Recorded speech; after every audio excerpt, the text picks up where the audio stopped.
Сәлем қыздар, анарды жеп болғаннан кейін оның қабығын тастауға асықпаңыз. Одан керемет дәмді және өте пайдалы шай дайындауға болады. Бүгін соның рецептін сіздермен бөлісетін боламын. Оның пайдасы осының анардың қабығының құрамында А, Е дәрумендер және С витаминіне өте бай, және В1, В2, В5, В6 және В9 витаминдері бар.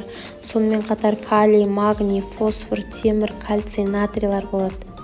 Және осы чайды тұтыну арқылы жаңағы ішектегі құрттардан арылуға болады, иммунитетті көтеруге болады.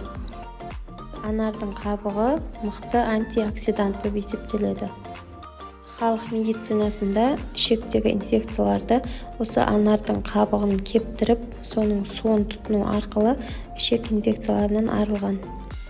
Сол үшін осындай қабығын кептіріп, чай жасап, сок жасап, ішкен өте ағзамызға пайдалы. Әрине, оны көп мөлшерде тұтынуға болмайды. Және асқазан ішек жаралары болған жағдайда дәрігермен кеңесіп қана қолдану қажет. Профилактика ретінде қолдануға кеңес беремін. Дәмі де өте ерекше, керемет болып шығады. Имбирмен, лимонмен және мятамен қосып керемет чай дайындауға болады. Даже кішкентай балалардың іші ауырған кезде осы қабықты қайнатып беру арқылы немесе тұнбасын беру арқылы іш аурудан арылуға болады. Анардың дәнінің пайдасын барлығымыз білеміз, ал енді қабығын осылайша тазартып аламыз да, ақ жерін барлығын алып тастап, тек осындай қызыл қабығын алып жақсылап кептіретін боламыз.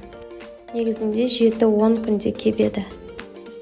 Және кепкеннен кейін осындай блендерден үккіштен езіп, осындай үлкен ас қасықпен осындай чайникке демдеп, үстіне қайнаған суды құйып, 20 минутқа қойып қоясыздар. Одан кейін дайын болған чайымызды осындай мен кішкене мед қосып жібердім. Жылы шайымызды құйып ішуге болады. Өте керемет дәмі және өте пайдалы. Достар, мен каналым ұнаса, тіркелуді ұмытпаңыз. Менің каналымда өте пайдалы емдік рецепттер өте көп. Қарап өтіңіздер.